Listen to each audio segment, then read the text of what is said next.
Hi guys, we Bob here, and I am kind of in the dark. This is not any kind of special video. It's not a community question. It's kind of just a waffle.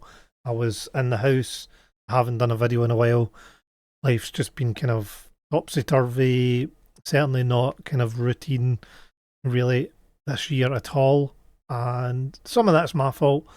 Some of it's laziness. Some of it's just the weather's been good sometimes, and I've been out doing the gardening.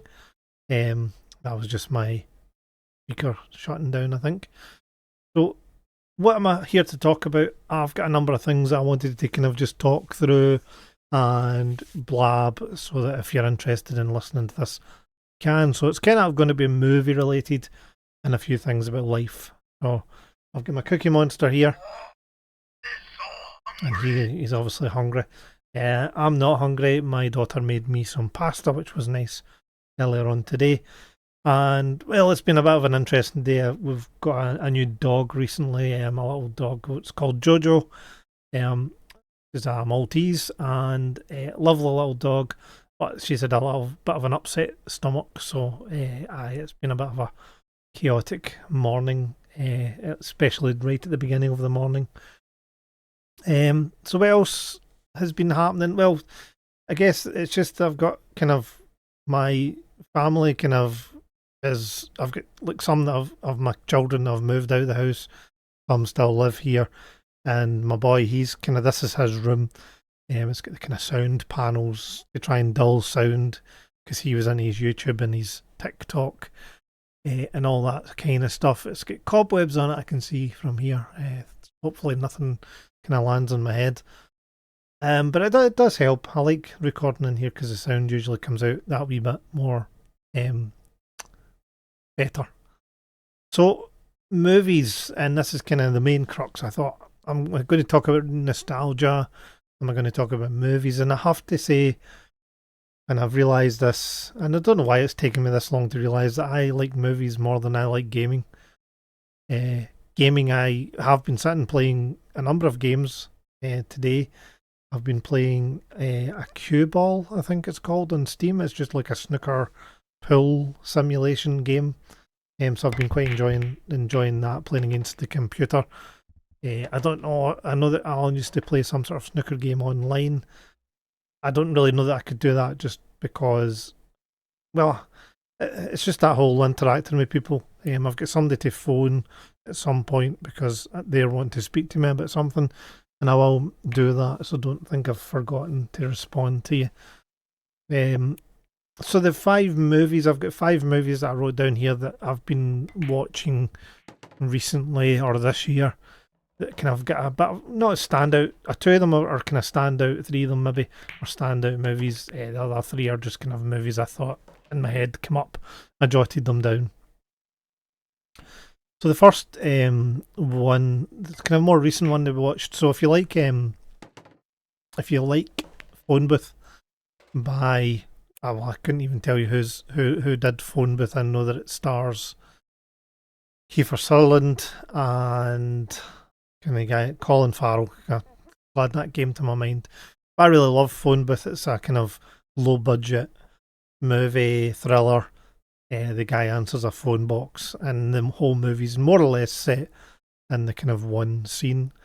Good movie, short movie. It was really good at the time. So this movie's called Locked, and it stars. Oh, I'm never going to remember his name, but he plays Pennywise in the new It movies, and I'm pretty sure he's in the new Crow movie. Well, you'll know who I mean, maybe. When I say Sven something, but I'm not going to know. I guess I could Google it just now. Let's have a. In fact, I've been using Copilot quite a bit, which is an AI thing. I know people don't like AI, but I'm kind of embracing it a wee bit. It's certainly a lot helpful. It's actually really helpful doing train journeys. You just kind of say I'm on a train journey, and it gives you, without you having to go to a website and then try and find the information, it almost extracts the information from the website, puts it up on the screen, and you can go to the website if you want to find out where it got its information and to confirm that is the right thing you're looking at. So let's see who stars in Locked movie 2025. I think it's a 2025 movie. This time it's featuring Bill Skarsgård, if that's how you say his name, Anthony Hopkins, and a few other names. So yeah, I enjoyed it. It was a good movie. Not as good as Phone Booth, and yeah, if you like that kind of style of movie, kind of one scene, or yeah, it's kind of along the same ilk. So it's worth a watch if you haven't seen it. The premise of the movie, in essence, just because I haven't really spoken about that, the presence of the movie, the premise of the movie. If I could speak properly, that would be helpful. The premise is a guy gets into a car and is locked in that. I don't know if that's my speaker again. I'll just turn it off. The second movie that's kind of on the list here is Flight Risk, and it stars Mark Wahlberg and a couple other unknowns to me. Again, let's have a quick co-pilot check and see who's in it. So Flight Risk, and we'll see who comes up for this. Well, it's Mark Wahlberg. It's directed by Mel Gibson. I didn't know that. Michelle Dockery and Topher Grace, or Topper Grace, maybe. Again, I enjoyed it. Topper Grace, I'm pretty sure I've seen him in a few other things. What else is he in? There's Topper Grace. Let's seeing. I'm pretty sure I've seen him in certain movies. Traffic, Spider-Man, Predators. I think I remember him in Predators more than anything. Take Me Home Tonight, Interstellar, Black Klansman, Truth. Interstellar's a fantastic movie. Again, I can't picture him in it. I'm sure when I watch Interstellar again, I will see him.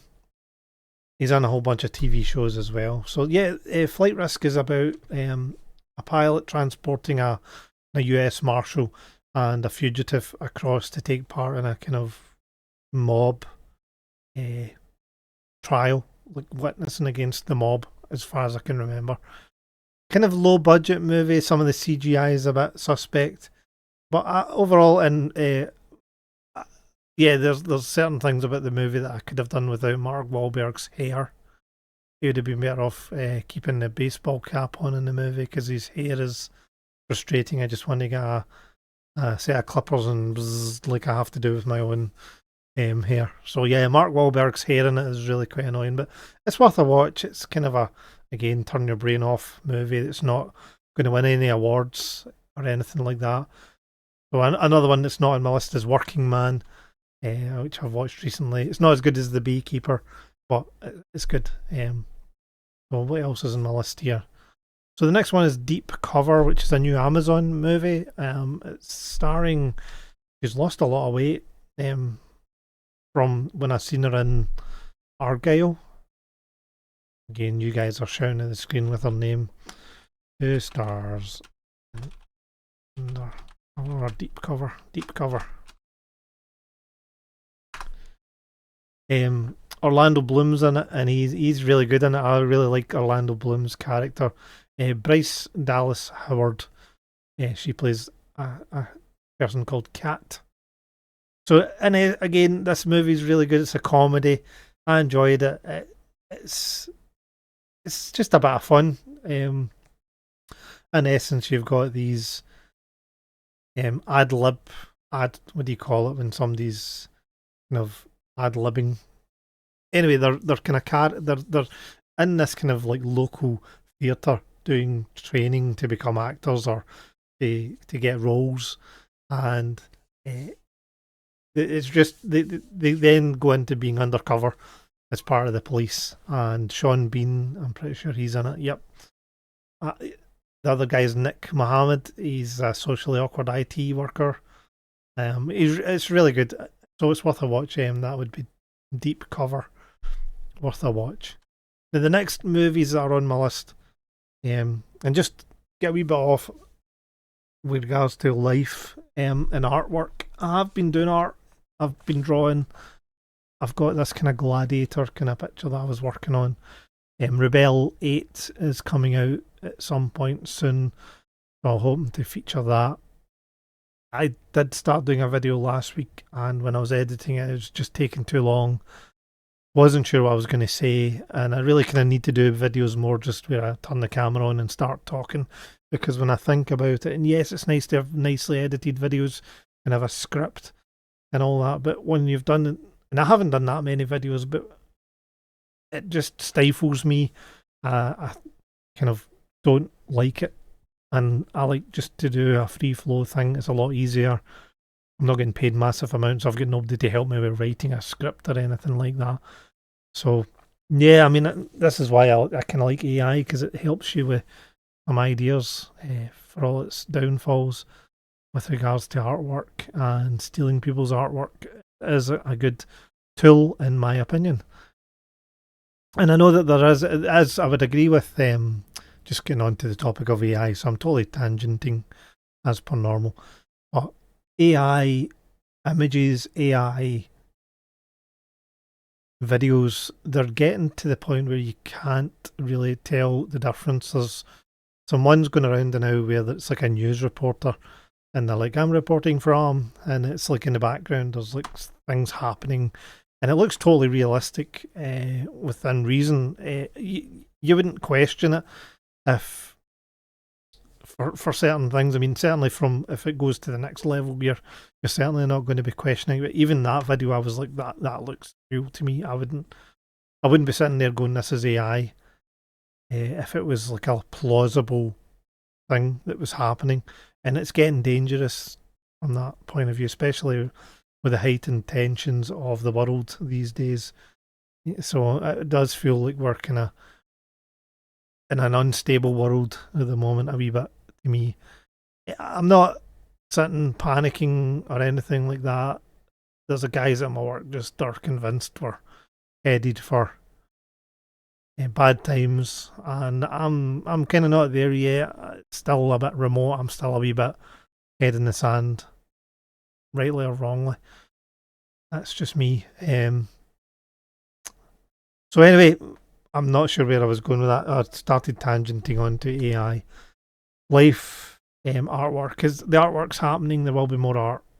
Just struggling to get the kind of motivation to do the kind of more professional videos that are professional in my opinion, professional at my level. Maybe that's the wrong word. Professional is not the right word. My amateur art videos, getting them up onto YouTube is proving to be challenging at the moment. This is my microphone here, by the way, in case you're wondering what's in front of my face. Right, so the three movies that I really wanted to kind of highlight, I'll go from kind of like my least favourite of them, even though I like them all, and my most favourite. And the top two are kind of equal. So third in the list here is The Gorge. The Gorge stars Anya Taylor-Joy, and I'm never going to remember the other guy's name. Pretty sure he's in Top Gun.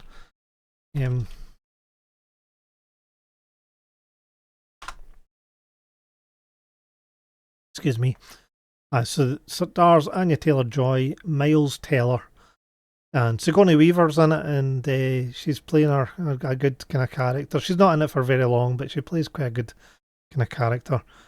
And it's kind of a love story. I probably like the first half of the movie.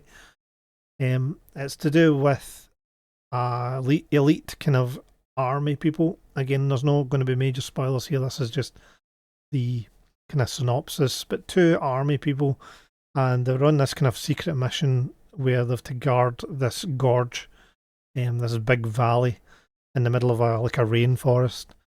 And at one side of the gorge is a guard tower, quite tall, standing into there like something from Lord of the Rings, and another one on the other side of the gorge with various defence mechanisms, which is the whole point of the movie. But it's kind of the beginning, but I like where you've got this kind of lovely relationship building between the two characters that are on opposite sides of the gorge. I really liked it. I liked the music in it. I like Anya Taylor-Joy. I think she's very good in it, and I just thought it was and it's a good movie overall. I would say the first half is very more my kind of thing. I think it's the isolation thing I like. It's kind of true for all the movies I love. The isolation, and that might be the next community question: is your top 5 isolated or isolation movies, or movies where the characters are. If you take Alien, for example, Alien is a movie where the crew is isolated from the masses, from populations. And one of the movies I'm going to talk about in a wee minute, it's not quite that, but it is still a kind of isolation movie. And it was recommended to me by, I think it was a guy called Muckman Movies, who is a guy who's got his own channel, so definitely check it out. And that was while I was watching an Ian Hill, The Ramblings, and Del Boy stream on a Wednesday. So yeah, The Gorge, brilliant movie. I'm hoping to get it in 4K if they do a physical release.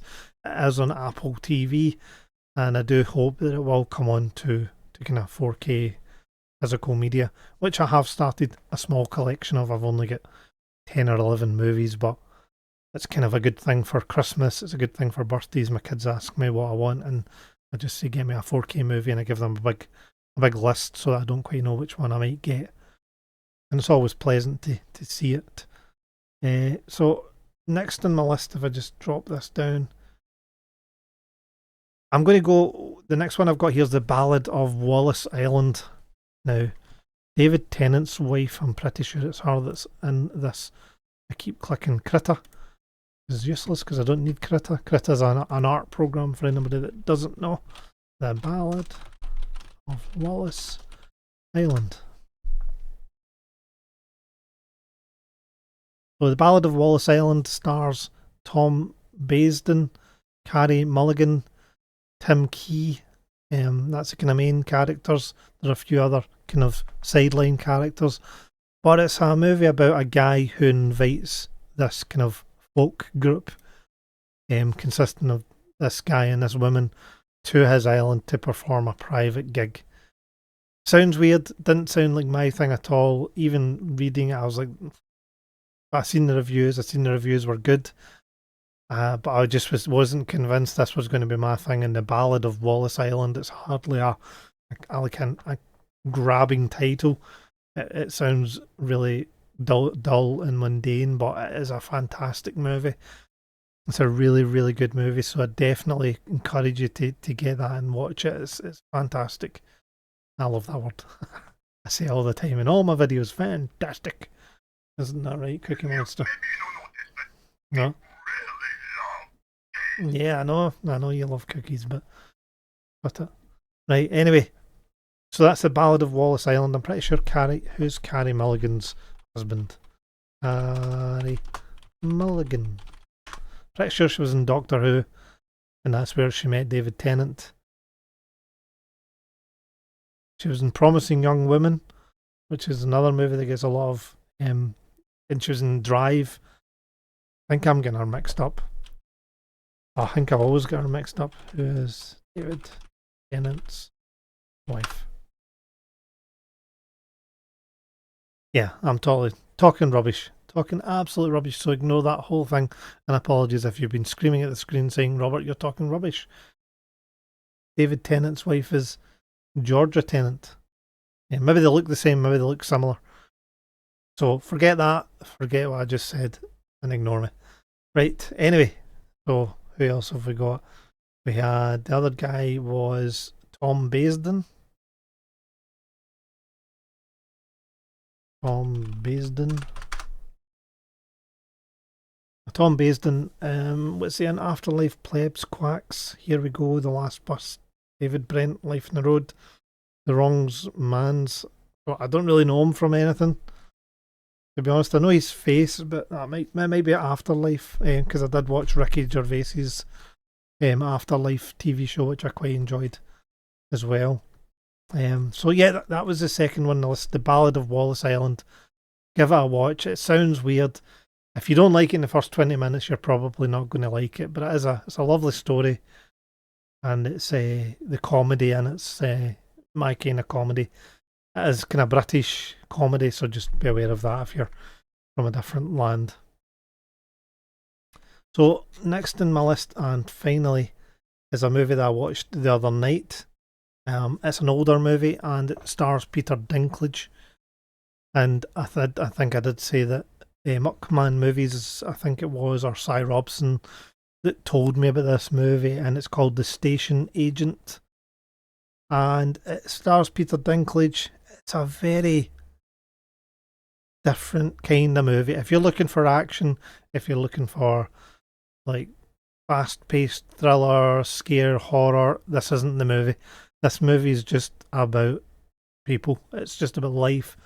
It's about being isolated. It's about things not going well in life. It's just it's a hard movie to describe. Peter Dinklage is a guy who fixes trains, little model trains that would be, in a shop, and then he then has to go elsewhere. Again, I'm not trying want to kind of give you too much of spoilers, but he has to go elsewhere, and it's just about people. He meets a couple of other people, 2 or 3 people. It's about character development. It's a beautiful.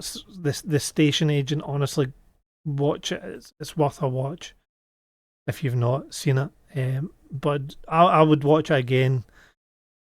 The calming nature of the movie, just watching it, I felt calm, didn't feel frustrated. I think I'd asked the question Goodell about what is the most. Have you ever watched a movie where people you just want to like grab them by the shoulders and shake them because they're so frustrating?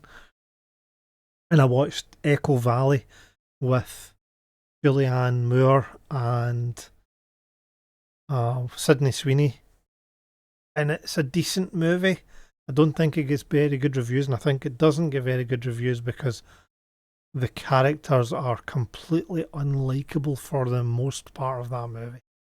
In fact, almost all the way through the movie, they're just completely unlikable. I think there's only one likable person. I can't remember what her name is, but she's in the movie. She's a British actress. She was in Harry Potter. But that is a movie, Echo Valley. But The Station Agent is a different type of movie. It's the opposite end of the scale to that movie. I'm not saying it's a happy-go-lucky movie because it's far from it. But it's just warming. It's heartwarming. I mentioned The Holdovers being one of my favourite movies of last year. Probably going to be one of my favourite Christmas movies of all time. As set in Christmas. But this, The Station Agent, yeah. Again, I'd love to. I don't think it's on 4K. I would buy that in 4K. Not for the picture, because again, maybe not even needed in 4K. You can probably just get it in Blu-ray, assuming you can buy it in Blu-ray. The picture quality is not what you're looking for. You're not looking at grand effects. You're not looking at spectacular scenery by any means, but it is still a beautiful movie, and definitely give it a watch if you get a chance. So yeah, I just I just wanted to go in here, get a video done on my wee Bob channel because I did say I would come back and do community questions. Struggled, I did sat here for a good half hour trying to come up with a community question to ask. Couldn't think of anything that would then spur me to come up with my answers. If I can't inspire myself to come up with answers, how can I inspire other people to watch? So what else is on my list here? I don't think I've got anything else on my list. Just those movies. I'm doing some piano, trying to learn the piano as a kind of sideline thing. I did used to play guitar, but my fingers hurt too much. I have been drawing, but no, I just wanted to come on talking about movies, do a quick video, about 25 minutes. So we'll leave it there. But thank you very much for watching, and we'll say goodbye from the Cookie Monster as well. And every time I do that, I feel hungry. So see you later, guys. Cheers for watching. Bye.